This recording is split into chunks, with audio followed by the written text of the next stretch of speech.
Today I fucked up by trying to get closure over a childhood friend's death. Today I fucked up. I wanted to find out what happened to my deceased childhood friend. I had a very close friend growing up. We were always together as kids, playing outside, having kid adventures and later on shared teenage years. One day, during high school, his family moved away and contact slowly faded, but we still exchanged calls, emails regularly. Sadly, a couple years later, I received news of his untimely death with no further details. Ever since then, I had wondered what could have happened to him.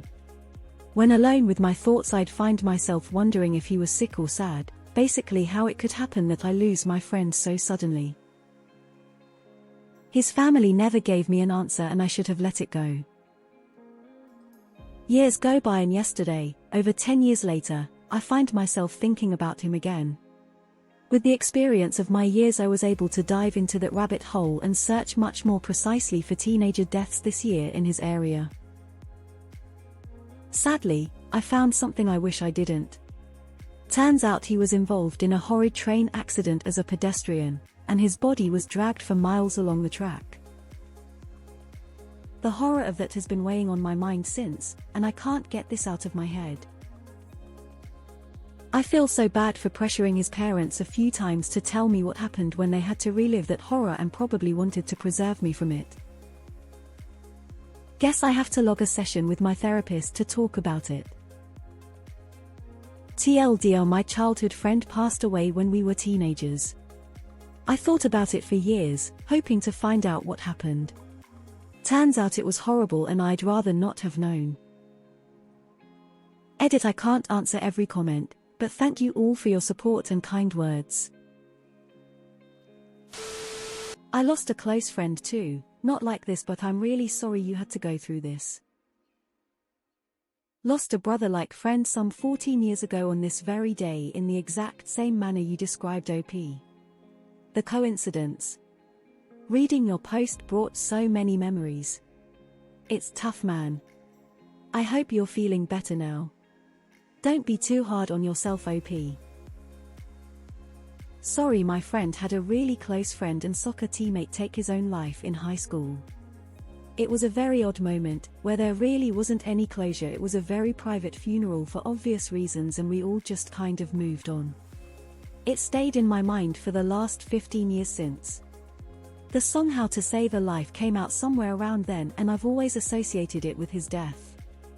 For that I try to always be there for someone, that I even have a hint of being in that mindset where being gone is better than being here, to try to help them in any way I can. I'm so sorry. Over 10 years ago, I was on a tri-rail train at night and, without getting into details, the other passengers and I were worried about what was going on. Didn't see anything fortunately, but learned the next day that the train had struck someone and dragged them along the tracks. Even as a rider it still sticks with me. That poor person. And your poor friend. I hope you can heal soon and that therapy helps you. That is rough. As much as it hurts, it at least brings you to closure. Finding out and hurting is better than being in the dark and questioning. Someone from my high school got hit by a train. Some people say he didn't hear it and had his headphones on, while others say it was suicide. No one will really ever know. Oh man, that is awful. Trains come so fast as well when they are at speed. Don't feel bad for being curious, it is a human trait. Sometimes our curiosity pays off, but on other occasions. I hope a talk with a therapist helps you process some of these thoughts, cause I bet they are all over the place right now. My friend lost her son a couple years ago. I still don't know what happened, other than it was an accident, and that he passed away in her arms. I'm never going to ask her. My condolences. I wonder if a white lie from the parents would have been a good idea. Something vague like, vehicular accident, assuming they had the strength to muster it up. They understood you were coming from a place of love and grievance. It's natural to want or even feel like you need to know these details when you have such a loss. Sorry about your friend. You didn't fuck up, OP. Yes, the truth is hard to bear, but it is what it is, and the important part is how you deal with it and what you do with it. Stay strong. Sorry for your loss. There is a train track that splits my small town. Every few years someone gets hit. Sorry for your loss. This might not help, but pretty much every death is a bad one. Aside from suicidal people, most folks have unfinished business, regrets, dreams they wanted to pursue, goals unaccomplished. They die suffering, wishing they had more time. And as far as suicidal people go, usually whatever problem is pushing them over the edge is one that could have been solved with the right kind of support. It always sucks. So treasure the time you have while you have it, I guess. I'm sorry for this. I also had a childhood friend who died in college in a similar way, it sounds. He was apparently listening to his Walkman along the train tracks, didn't get out of the way in time, and was hit and killed. I learned about this, including all those details, shortly after it happened. I was a freshman and he would have been a sophomore. He was at a party school and was a shy, overweight, introverted guy. Years later, I wondered this was a suicide. Awful. Virtual hugs. I hope you don't let this weigh on you overmuch. I had a childhood friend pass away recently. Suicide. I just saw him a couple months ago. He was moving to another country to be with his girlfriend and we threw a little party for him. I was doing some traveling myself and I saw he liked a bunch of our pictures we posted. I was just about to send him a message to see how he was doing when another friend called me. Now I sit and wonder if I had sent him a message right away, if he'd still be alive right now. Did this happen in Alliston, Ontario in 2010?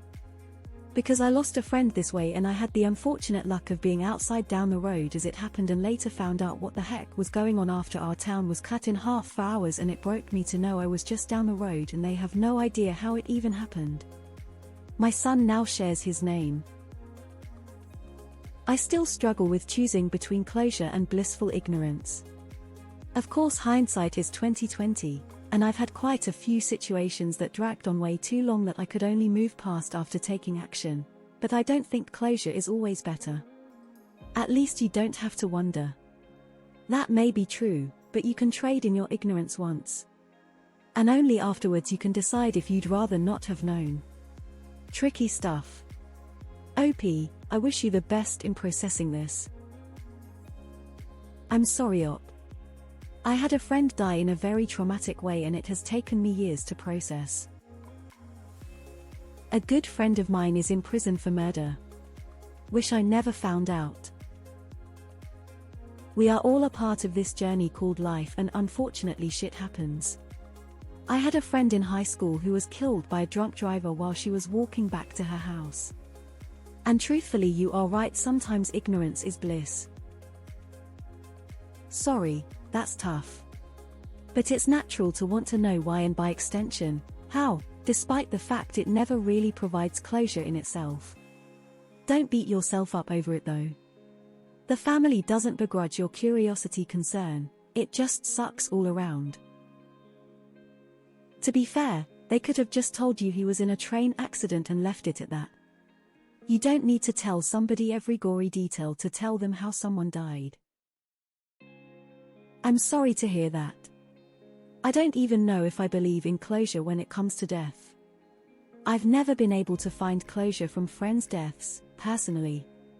I still think about each of them at night when I'm in bed sometimes, what their last moments were like, and if they were scared, and in one case it's been 15 years. I would just say this, which helped me: they suffered, but they only lived through those moments once.